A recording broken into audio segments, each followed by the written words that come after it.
নমস্কার। শুরু করছি আজকের গল্প। বিভূতিভূষণ বন্দ্যোপাধ্যায় পুঁই মাচা। শুরু করছি আজকের গল্প পুঁই মাচা।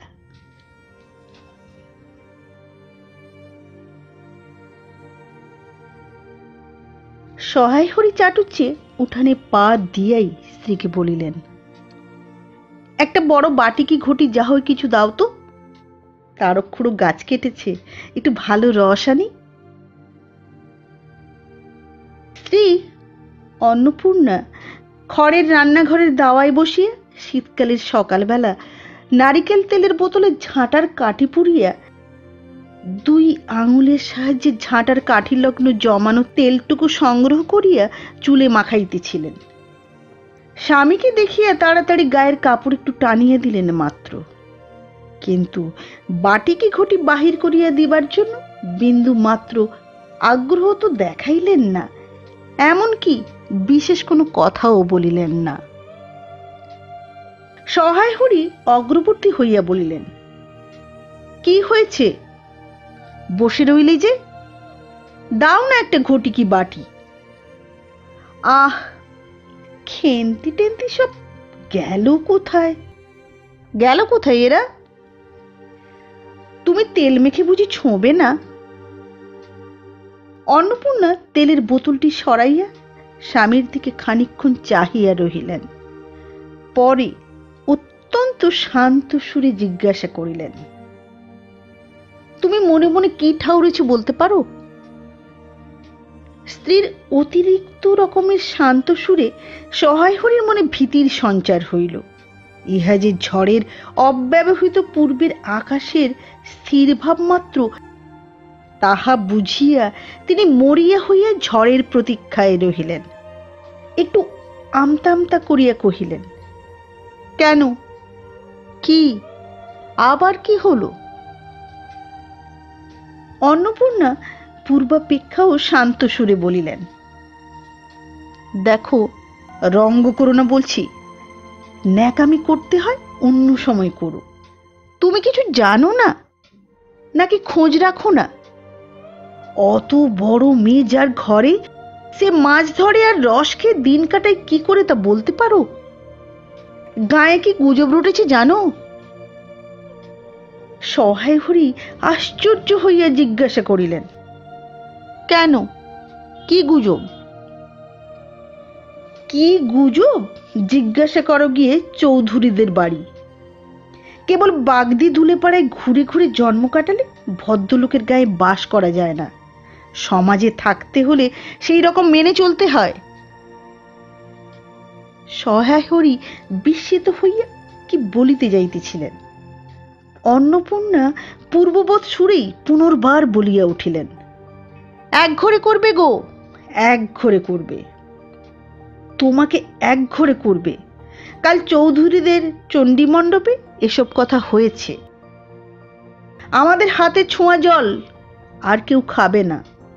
আশীর্বাদ হয়ে মেয়ের বিয়ে হলো না, ও নাকি উচ্ছুগ্য করা মেয়ে। গায়ের কোনো কাজে তোমাকে আর কেউ বলবে না। যাও, ভালোই হয়েছে তোমার, এখন গিয়ে দুলে বাড়ি বাগদি বাড়ি উঠে বসে দিন কাটাও।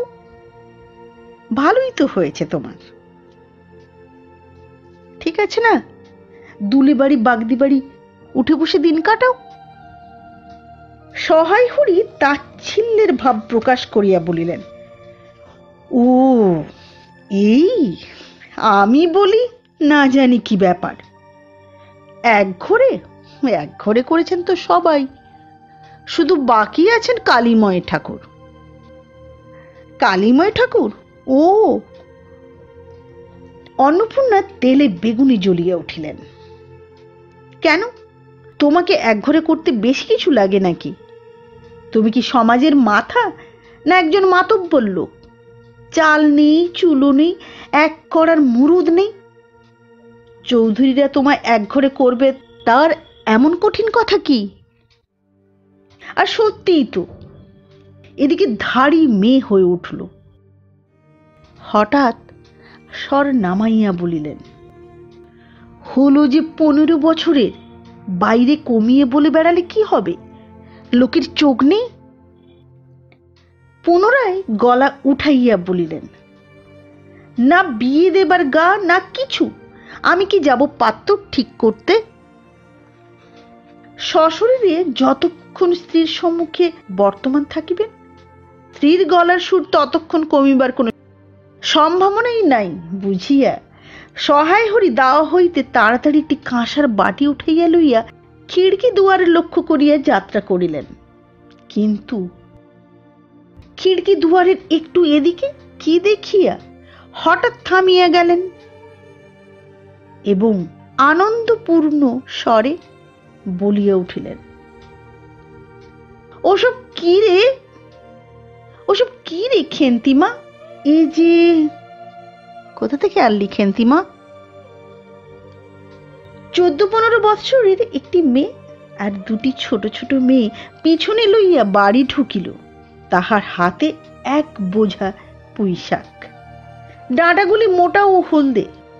হলদে চেহারা দেখিয়া মনে হয় কাহারা পাকা পুঁই গাছ উপড়াইয়া ফেলিয়া উঠানের জঞ্জাল তুলিয়া দিতেছিল। মেয়েটি তাহাদের উঠানের জঞ্জাল প্রাণপণে তুলিয়া আনিয়াছে।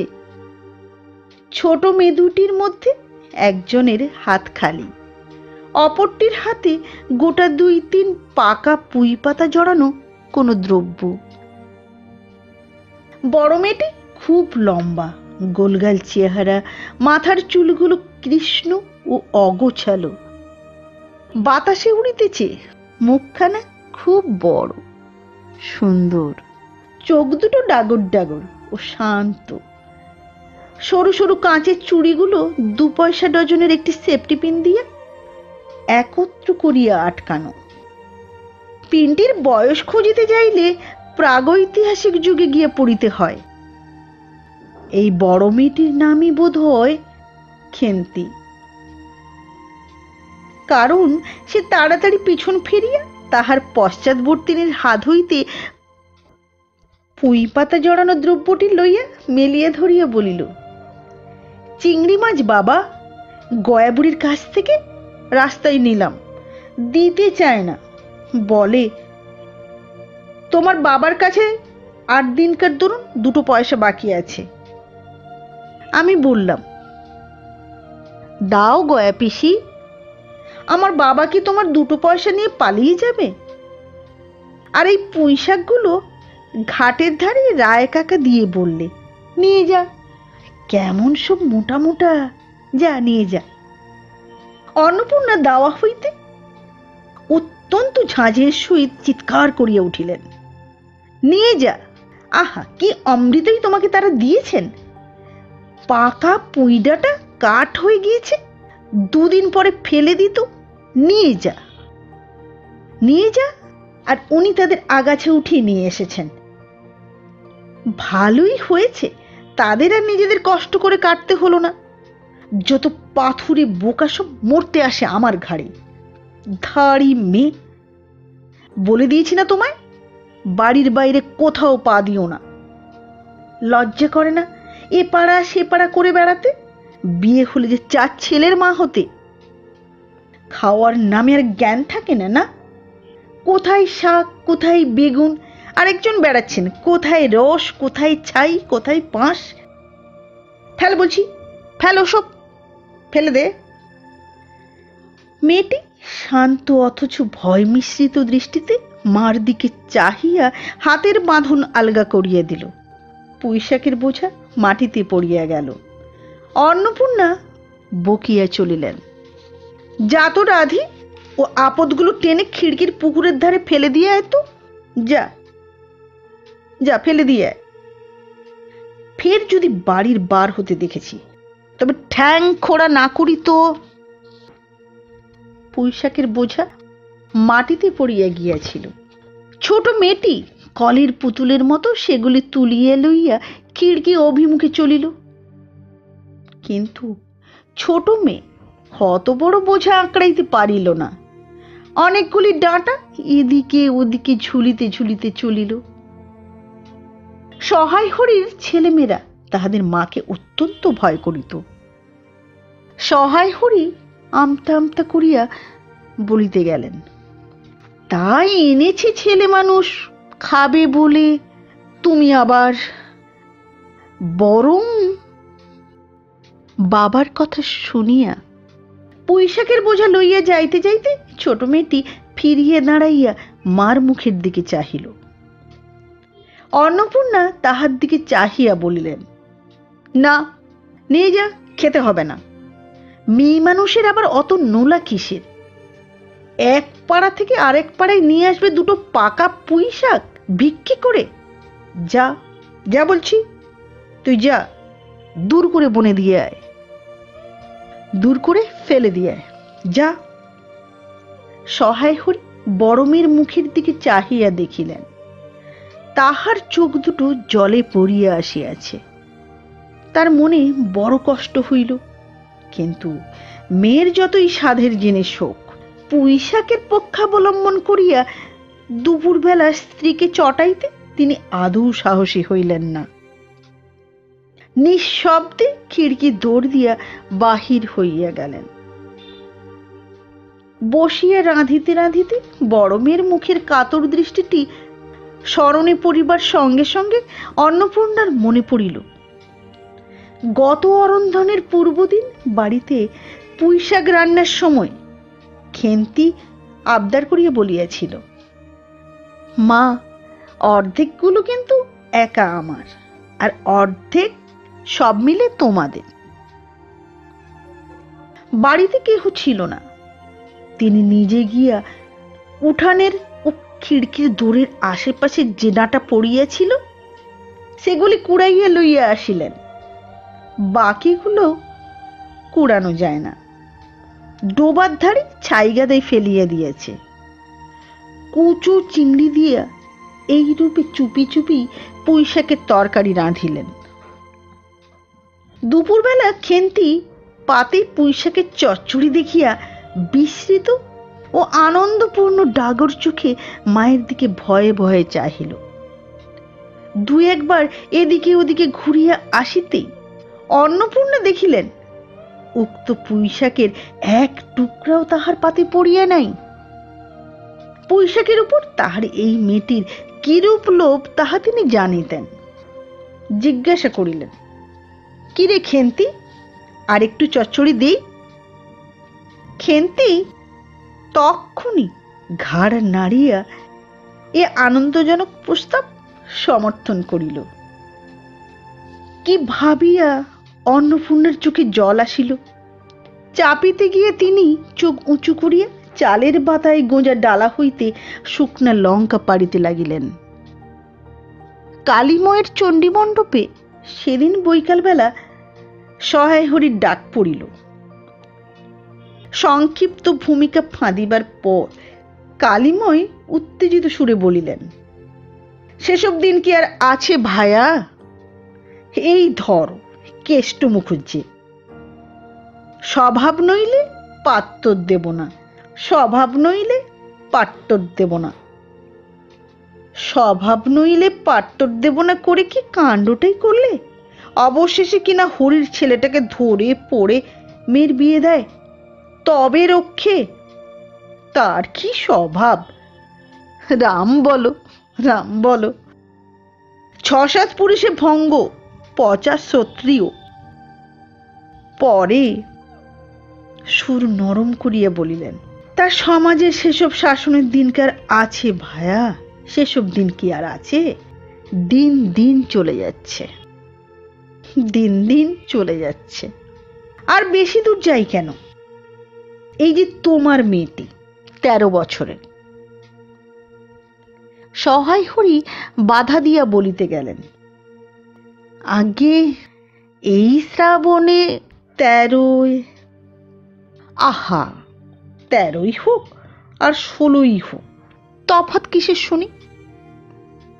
আর সে 13ই হোক, যেই 16ই হোক, যেই 85ই হোক, তাতে আমাদের দরকার নেই ভায়া। সে তোমার হিসেব তোমার কাছে।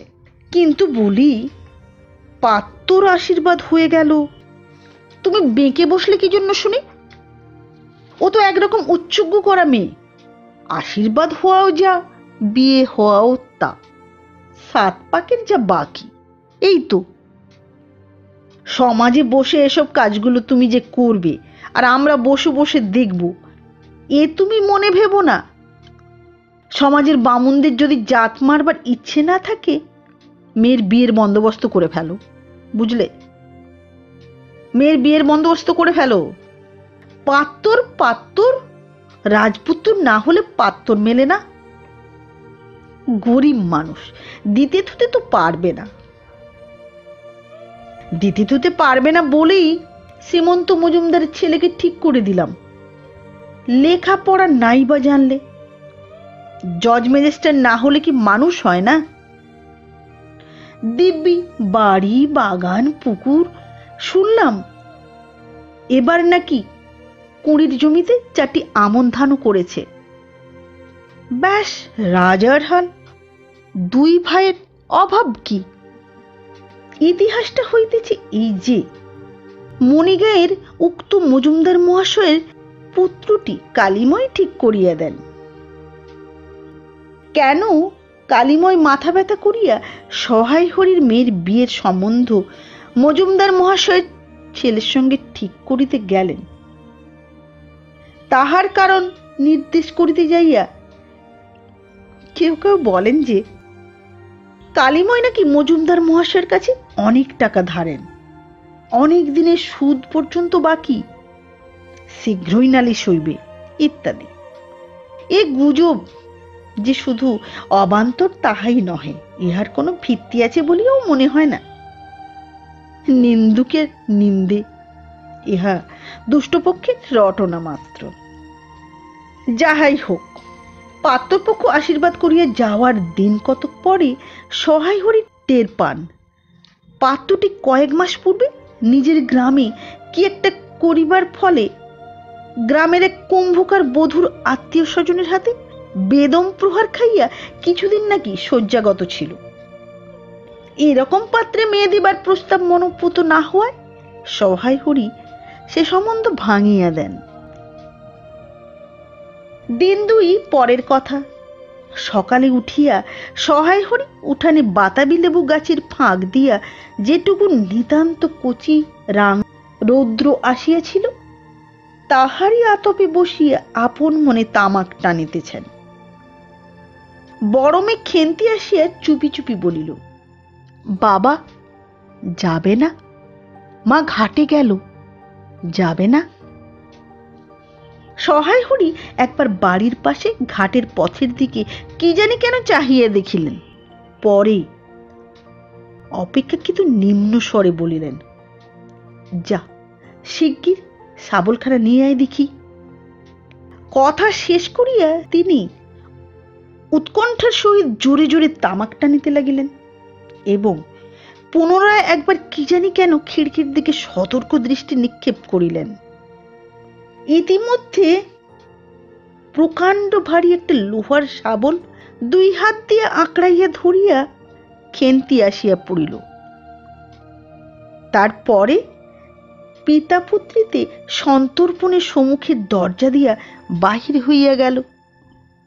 ইহাদের ভাব দেখিয়া মনে হইতেছিল ইহারা কাহারও ঘরে শীত দিবার উদ্দেশ্যে চলিয়াছে।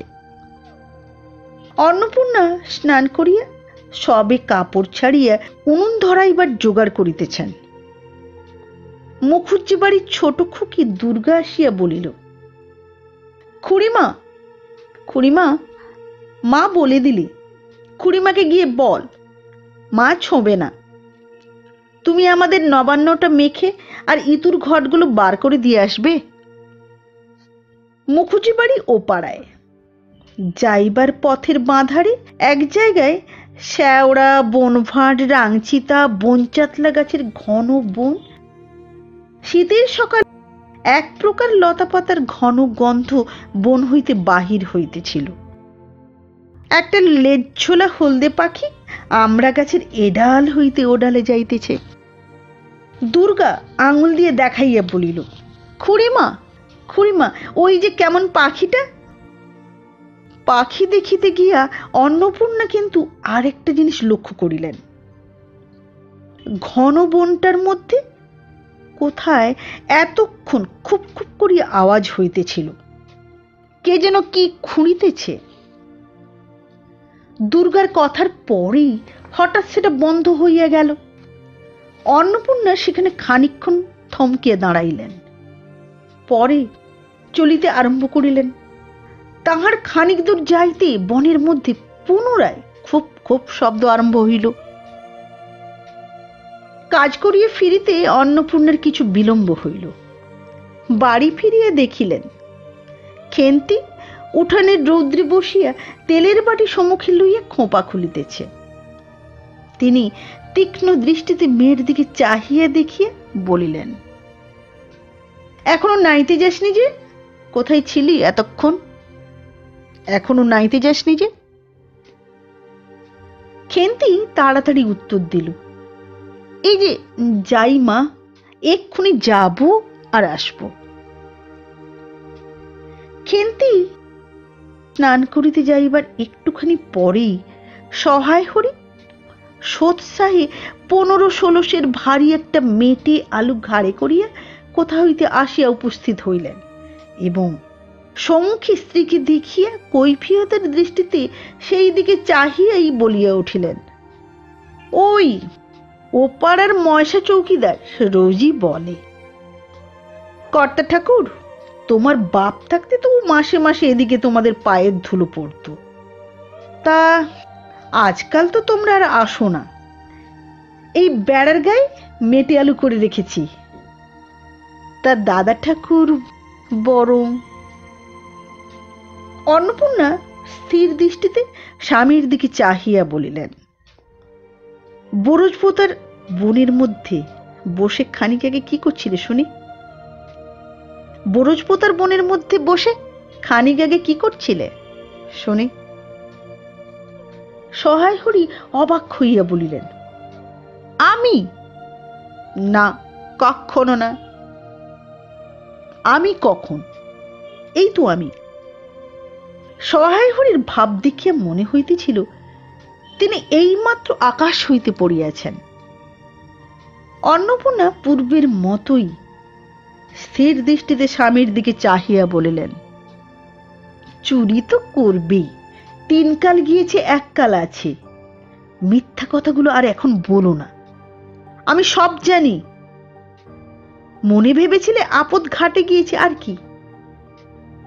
দুর্গার মা ডেকে পাঠিয়েছিল, ওপাড়ায় যাচ্ছি, শুনলাম বরজপোতার বনের মধ্যে কিসব খুব খুব শব্দ। তখনই আমি বুঝতে পেরেছি। সাড়া পেয়ে শব্দ বন্ধ হয়ে গেল, যেই আবার খানিক দূর গেলাম আবার দেখি শব্দ। তোমার তো ইহকালও নেই পরকালও নেই, চুরি করতে ডাকাতি করতে যা করতে হয় ইচ্ছে করো, যা করতে ইচ্ছে হয় করো, কিন্তু মেয়েটাকে আবার এর মধ্যে নিয়ে গিয়ে ওর মাথা খাও কিসের জন্যে? বলো, ওর মাথা খাও কিসের জন্যে? সহায় হরি হাত নাড়িয়া বরজপোতায় তাহার উপস্থিতি থাকার বিরুদ্ধে কতকগুলো প্রমাণ উত্থাপন করিবার চেষ্টা করিতে গেলেন, কিন্তু স্ত্রীর চোখের দৃষ্টির সামনে তাহার বেশি কথাও জোগাইল না। কথিত উক্তিগুলির মধ্যে কোনো পূর্বাপর্ব সম্বন্ধ খুঁজিয়া পাওয়া গেল না। 8 ঘন্টা পরে খেন্তি স্নান সারিয়া বাড়ি ঢুকিল। সমস্ত মেটে আলুর দিকে একবার আর চোখে চাহিয়াই নিরীহ মুখে উঠানের আলনায় অত্যন্ত মনোযোগের সহিত কাপড় মেলিয়া দিতেছিল। অন্নপূর্ণা ডাকিলেন, খেন্তি, এদিকে একবার আয় তো, শুনে যা।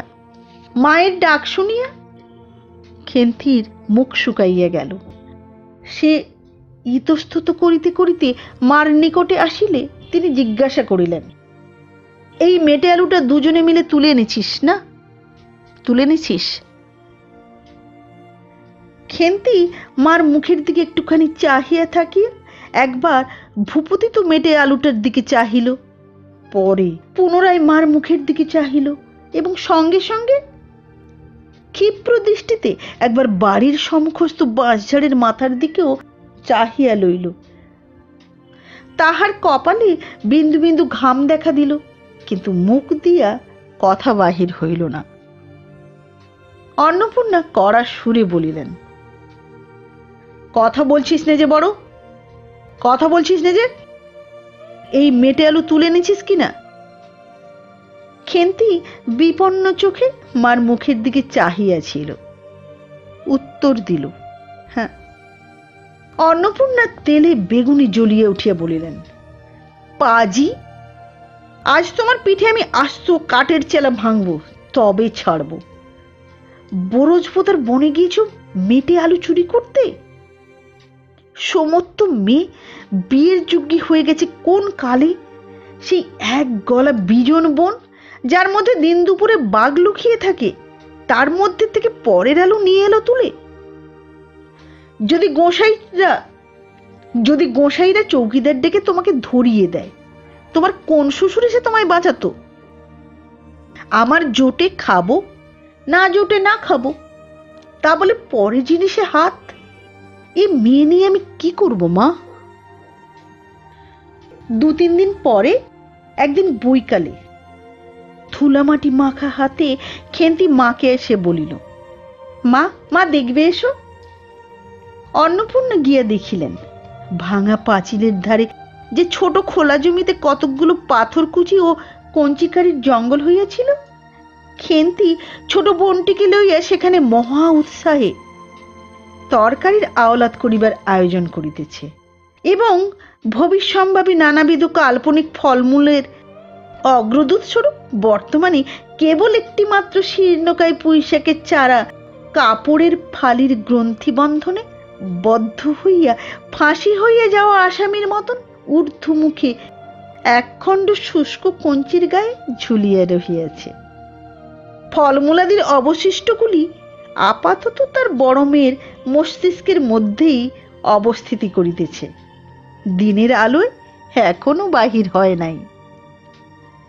অন্নপূর্ণা হাসিয়া বলিলেন, দূর পাগলি, এখন পুইনাটা চারা পোতে কখনো? বর্ষাকালে পুঁততে হয়, এখন যে জল না পেয়ে মরে যাবে মা। খেন্তি বলিল, কেন, আমি রোজ জল ঢালবো? অন্নপূর্ণা বলিলেন, দেখ, হয়তো বেঁচে যেতেও পারে, আজকাল রাতে খুব শিশির হয়, খুব শীত পড়িয়াছে। সকালে উঠিয়া সহায় হরি দেখিলেন, তাহার 2 ছোট মেয়ে দোলাই গায়ে বাঁধিয়া রোদ উঠিবার প্রতীক্ষায় উঠানের কাঁঠাল তলায় দাঁড়াইয়া আছে।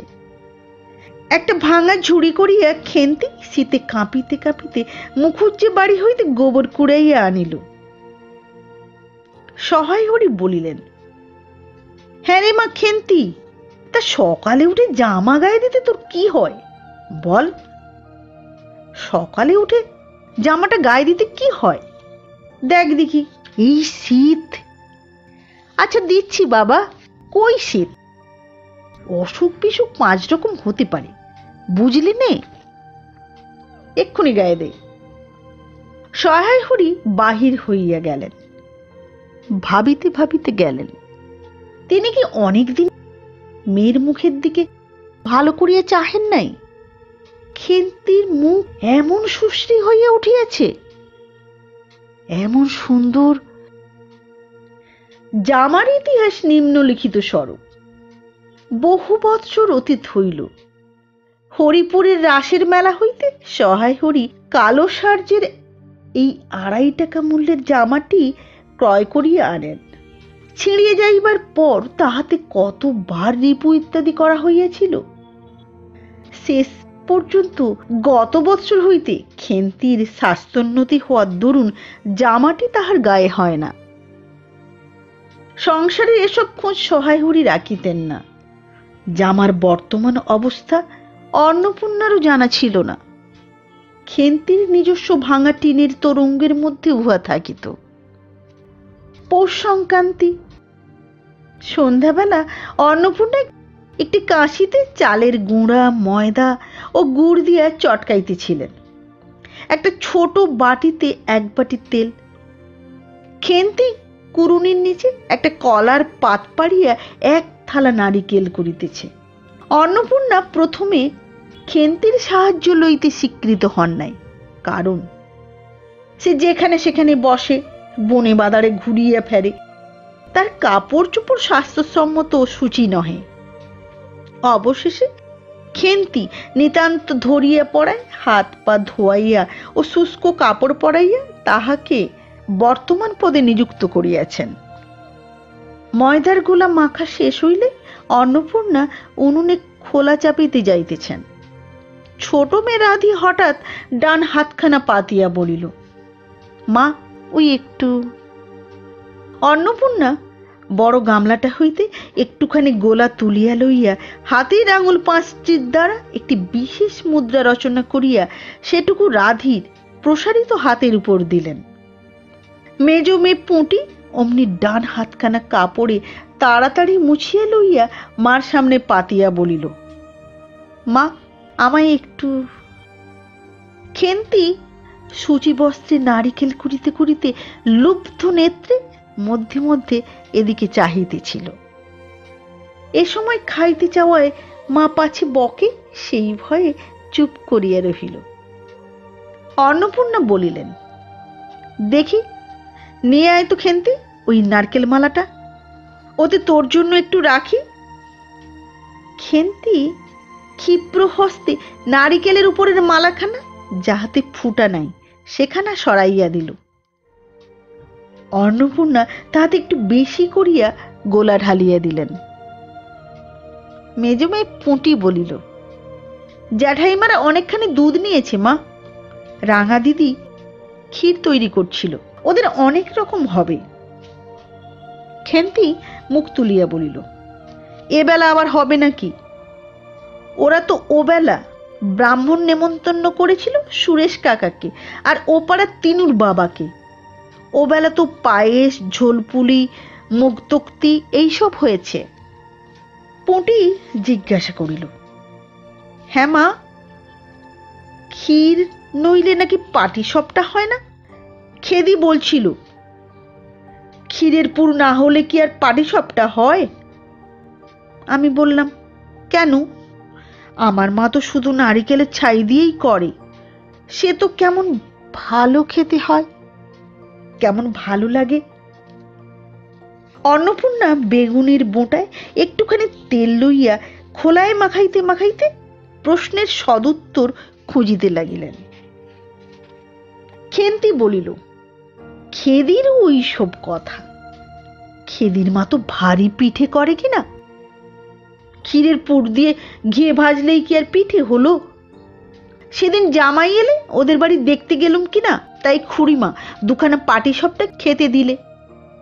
ও মা, কেমন একটা ধরা ধরা গন্ধ! আর পিঠেতে কখনো কোনো গন্ধ ভালো লাগে? কেমন যেন একটা ধরা ধরা গন্ধ। পাটিসাপটায় ক্ষীর দিলেই ছাই খেতে হয়, কেমন ধরা ধরা গন্ধ। বেপরোয়া ভাবে উপরোক্ত উক্তি শেষ করিয়া খেন্তি মার চোখের দিকে চাহিয়া জিজ্ঞাসা করিল, মা, নারকেলের করে একটু নেব? অন্নপূর্ণা বলিলেন, নে, কিন্তু এখানে বসে খাস নে, মুখ থেকে পড়বে না কি হবে, যা ওইদিকে যা। খেন্তি নারকেলের মালায় এক থাবা তুলিয়া লইয়া একটু দূরে গিয়া খাইতে লাগিল। মুখ যদি মনের দর্পণ স্বরূপ হয়, তবে খেন্তির মুখ দেখিয়া সন্দেহের কোনো কারণ থাকিতে পারিত না যে সে অত্যন্ত মানসিক তৃপ্তি অনুভব করিতেছে। ঘণ্টাখানেক পরে অন্নপূর্ণা বলিলেন, ওরে, তোরা সব এক এক টুকরো পাতা পেতে বসতো দেখি, গরম গরম দি। খেন্তি, জল দেয়া ভাত আছে ও বেলার, বার করে নিয়ে আয়। খেন্তির নিকট অন্নপূর্ণার এ প্রস্তাব যে মনোপুত হইল না, তাহা তার মুখ দেখিয়া বোঝা গেল। পুঁটি বলিল, মা, বর্দি পিঠেই খাক, ভালোবাসে। ভাত বরং থাকুক, আমরা কাল সকালে খাবো। খান কয়েক খাইবার পরেই মেজ মেয়ে পুঁটি খাইতে চাহিল না। সে নাকি অধিক মিষ্টি খাইতে পারে না। সকলের খাওয়া শেষ হইয়া গেলেও খেন্তি তখনও খাইতেছে।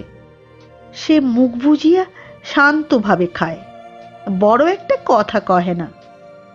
অন্নপূর্ণা দেখিলেন সে কম করেও 18-19 খানা খাইয়াছে।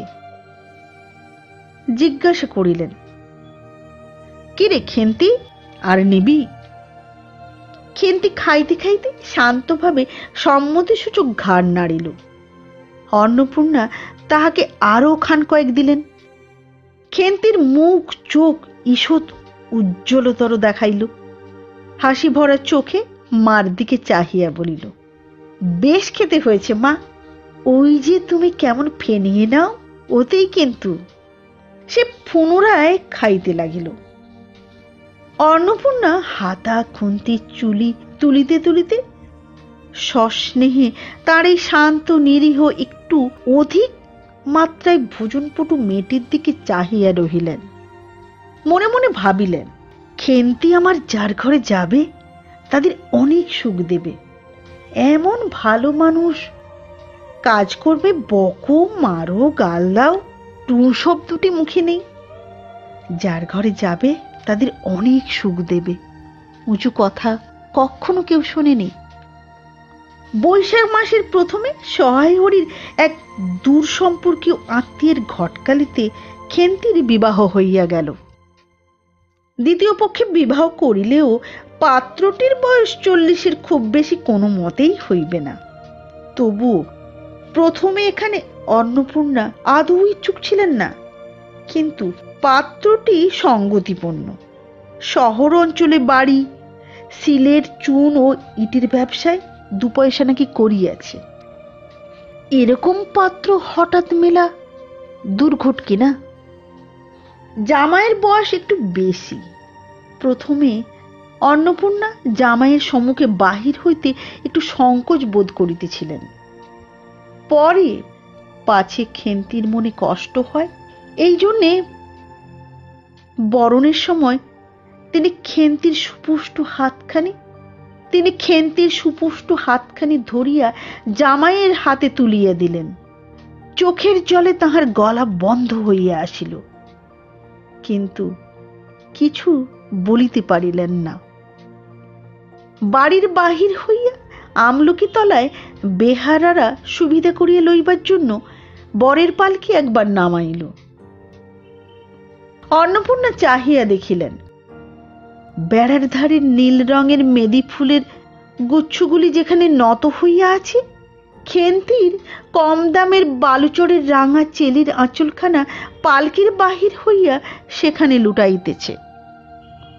তার এই অত্যন্ত অগোছালো, নিতান্ত নিরীহ এবং একটু অধিক মাত্রায় ভোজনপটু মেয়েটিকে পরের ঘরে অপরিচিত মহলে পাঠাইতে তার বুক উদ্বেলিত হইয়া উঠিতেছিল। খেন্তিকে কি অপরে ঠিক বুঝিবে? যাইবার সময় খেন্তি চোখের জলে ভাসিতে ভাসিতে সান্ত্বনার সুরে বলিয়াছিল, মা, আষাঢ় মাসেই আমাকে এনো, বাবাকে পাঠিয়ে দিও। 2 মাস তো, ও এমনি। ওপারে ঠান দিদি বলিলেন, তোর বাবা তোর বাড়ি যাবে কেন রে? আগে নাতি হোক তবে তো। খেন্তির মুখ লজ্জায় রাঙা হইয়া উঠিল। জল ভরা ডাগর চোখের উপর একটুখানি লাজুক হাসির আভা মাখাইয়া সে একগুমি সুরে বলিল, না, যাবে না বইকি। দেখো তো কেমন না যান। ফাল্গুন চৈত্র মাসের বৈকাল বেলা উঠানের মাচায় রৌদ্রে দেওয়া আমসত্ব তুলিতে তুলিতে অন্নপূর্ণার মন হুহু করিত। তার অনাচারী লোভী মেয়েটি আজ বাড়িতে নাই যে। কোথা হইতে বেড়াইয়া আসিয়া লজ্জাহীনার মতন হাতখানি পাতিয়া মিনতির সুরে অমনি বলিবে, মা, বলবো একটা কথা, ওই কোনটা ছেড়ে একটুখানি। 1 বছরের উপর হইয়া গিয়াছে। পুনরায় আষাঢ় মাস, বর্ষা বেশ নামিয়াছে। ঘরের দাওয়ায় বসিয়া সহায় হরি প্রতিবেশী বিষ্ণু সরকারের সহিত কথা বলিতেছেন। সহায় হরি তামাক সাজিতে সাজিতে বলিলেন, ও তুমি ধরে রাখো, ওরকম হবেই দাদা। আমাদের অবস্থার লোকের ওর চেয়ে ভালো কি আর জুটবে। বিষ্ণু সরকার তালপাতার চাটাইয়ের উপর উবু হইয়া বসিয়াছিলেন। দূর হইতে দেখিলে মনে হইবার কথা তিনি রুটি করিবার জন্য ময়দা চটকাইতেছেন। গলা পরিষ্কার করিয়া বলিলেন, না সব তো আর, তাছাড়া আমি যা দেব নগদই দেব। তোমার মেয়েটির হয়েছিল কি? সহায় হরি হুঁকাটায় 5-6টি টান দিয়া কাশিতে কাশিতে বলিলেন, বসন্ত হয়েছিল শুনলাম। ব্যাপারটা কি দাঁড়ালো বুঝলে? মেয়ে তো কিছুতে পাঠাতে চায় না। 250 আন্দাজ টাকা বাকি ছিল। বললে, ও টাকা আগে দাও, তবে মেয়ে নিয়ে যাও। একেবারে চামার, বুঝলে, একেবারে চামার। তারপর বললাম, টাকাটা ভায়া ক্রমে ক্রমে দিচ্ছি। পুজোর তত্ত্ব কম করেও 30টি টাকার কমে হবে না ভেবে দেখলাম কি না। মেয়ের নানা নিন্দে ওঠালে, ছোট লোকের মেয়ের মতন চলে, হাবাতে ঘরের মতো খায়, আরো কত কি। পৌষ মাসে দেখতে গেলাম, বুঝলে, পৌষ মাসে দেখতে গেলাম। মেয়েটাকে ফেলে থাকতে পারতাম না, বুঝলে, মেয়েটাকে ফেলে থাকতে পারতাম না। সহায় হরি হঠাৎ কথা বন্ধ করিয়া জোরে জোরে মিনিট কতক ধরিয়া হুঁকায় টান দিতে লাগিলেন। কিছুক্ষণ দুজনের কোনো কথা শোনা গেল না। অল্পক্ষণ পরে বিষ্ণু সরকার বলিলেন, আমার স্ত্রী অত্যন্ত কান্নাকাটি করতে পৌষ মাসে দেখতে গেলাম। মেয়েটার যে অবস্থা করেছে দাদা, মেয়েটার যে অবস্থা করেছে। শাশুড়িটা শুনিয়ে শুনিয়ে বলতে লাগলো, না জেনে শুনে ছোট লোকের সঙ্গে কুটুম্বিতে করলেই এরকম হয়। যেমনি মেয়ে তেমনি বাপ। পৌষ মাসের দিনে মেয়ে দেখতে এলেন শুধু হাতে, দেখো শুধু হাতে চলে এলেন। পরে বিষ্ণু সরকারের দিকে চাহিয়া বলিলেন, বলি আমরা ছোট লোক কি বড় লোক তোমার তো সরকার খুঁড়ো জানতে বাকি নেই। বলি পরমেশ্বর চাটুর্যের নামে নীলকুঠির আমলে এ অঞ্চলে বাঘে গরুতে এক ঘাটে জল খেয়েছে। আজই না হয় আমি। প্রাচীন আভিজাত্যের গৌরবে সহায় হরি শুদ্ধস্বরে হা হা করিয়া খানিকটা শুষ্ক হাস্য করিলেন। বিষ্ণু সরকার সমর্থন সূচক একটা অস্পষ্ট শব্দ করিয়া বার কতক ঘাড় নাড়িলেন। হ্যাঁ তা তো। তারপর ফাল্গুন মাসেই তার বসন্ত হলো। এমন চামার, বুঝলে, এমন চামার, বসন্ত গায়ে বেরুতেই টালায় আমার এক দুঃসম্পর্কের বোন আছে, একবার কালীঘাটে পুজো দিতে এসে তার খোঁজ পেয়েছিল। তারই ওখানে ফেলে রেখে গেল। আমায় না একটা সংবাদ না কিছু। তারা আমায় সংবাদ দেয়, তা আমি গিয়ে দেখতে পাওনি? না, এমনি চামার, বুঝলে, এমনি চামার, এমনি চামার। গয়নাগুলো অসুখ অবস্থাতেই গা থেকে খুলে নিয়ে তবে টালায় পাঠিয়ে দিয়েছে। যাক, তা চলো যাওয়া যাক। বেলা গেল। চার কি ঠিক করলে? পিঁপড়ের টোপে মুড়ির চার তো সুবিধে হবে না। তারপর কয়েক মাস কাটিয়া গিয়াছে। আজ আবার পৌষ পার্বণের দিন। এবার পৌষ মাসের শেষাশেষি এত শীত পড়িয়াছে যে এরূপ শীত তাহারা কখনো জ্ঞানে দেখেন নাই।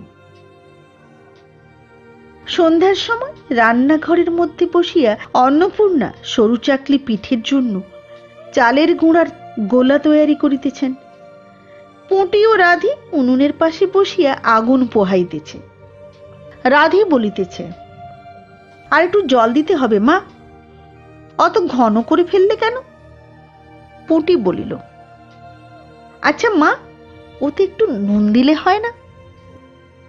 ও মা, দেখো মা, রাধির দোলাই কোথায় ঝুলছে, এক্ষুনি ধরে উঠবে। অন্নপূর্ণা বলিয়া উঠিলেন, সরে এসে বসো মা, সরে এসো। আগুনের ঘাড়ে গিয়ে না বসলে কি আগুন পোহানো হয় না? এইদিকে এসো, আয়, এইদিকে আয়। গোলা তৈরি হইয়া গেলে খোলা আগুনে চড়াইয়া অন্নপূর্ণা গোলা ঢালিয়া মুচি দিয়া চাপিয়া ধরিলেন। দেখিতে দেখিতে মিঠে আঁচে পিঠে টোপরের মতন ফুলিয়া উঠিল। পুঁটি বলিল, মা দাও, প্রথম পিঠেখানা কানাচে সারা ষষ্ঠীকে ফেলে দিয়ে আসি।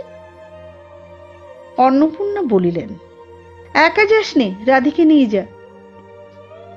খুব জ্যোৎস্না উঠিয়াছিল বাড়ির পিছনে। সারা গাছের ঝোপের মাথায় তেলাকুচা লতার থলো, জলো সাদা ফুলের মধ্যে জ্যোৎস্না আটকিয়া রহিয়াছে। পুঁটি ও রাধি খিড়কি দোর খুলিতেই একটা শিয়াল শুকনো পাতায় খসখস করিতে করিতে ঘন ঝোপের মধ্যে ছুটিয়া পলাইল। পুঁটি পিঠেখানা জোর করিয়া ছড়িয়া ঝোপের মাথায় ফেলিয়া দিল। তাহার পর চারিধারে নির্জন বাঁশবনের নিস্তব্ধতায় ভয় পাইয়া ছেলে মানুষ পিছু হটিয়া আসিয়া খিড়কি দরজার মধ্যে ঢুকিয়া পড়িয়া তাড়াতাড়ি দরজা বন্ধ করিয়া দিল। পুঁটি ও রাধি ফিরিয়া আসিলে অন্নপূর্ণা জিজ্ঞাসা করিলেন, দিলি? পুঁটি বলিল, হ্যাঁ মা, তুমি আর বছর যেখান থেকে নেবুর চারা তুলে এনেছিলে সেখানে ফেলে দিলাম। তারপর সে রাত্রে অনেকক্ষণ কাটিয়া গেল। পিঠে ঘোড়া প্রায় শেষ হইয়া আসিয়াছে। রাতও তখন খুব বেশি। জ্যোৎস্নার আলোয় বাড়ির পিছনের বনে অনেকক্ষণ ধরিয়া একটা কাঠঠোকরা পাখি ঠক ঠক শব্দ করিতেছিল। তাহার শব্দটাও যেন ক্রমে তন্দ্রালু হইয়া পড়িতেছে। দুই বোনের খাইবার জন্য কলার পাতা চিরিতে চিরিতে পুঁটি অন্যমনস্ক ভাবে হঠাৎ বলিয়া উঠিল, দিদি বড় ভালোবাসত। তিনজনে খানিকক্ষণ নির্বাক হইয়া বসিয়া রহিল। তাহার পর তাহাদের তিনজনেরই দৃষ্টি কেমন করিয়া আপনা আপনি উঠানের এক কোণে আবদ্ধ হইয়া পড়িল, যেখানে বাড়ির সেই লোভী মেয়েটির লোভের স্মৃতি পাতায় পাতায় শিরায় শিরায় জড়াইয়া তাহার কত সাধের নিজের হাতে পোঁতা পুঁই গাছটি মাচা জুড়িয়া বাড়িয়ে উঠিয়াছে। বর্ষার জল ও কার্তিক মাসের শিশির লইয়া কচি কচি সবুজ ডগাগুলি মাচাতে সব ধরে নাই, মাচা হইতে বাহির হইয়া দুলিতেছে। সুপুষ্ট নধর প্রবর্ধমান জীবনের লাবণ্যে ভরপুর। নমস্কার, ভালো লাগলে লাইক করুন, সাবস্ক্রাইব করুন, শেয়ার করুন। আবার দেখা হবে আগামী পর্বে একটি নতুন গল্প নিয়ে। নমস্কার।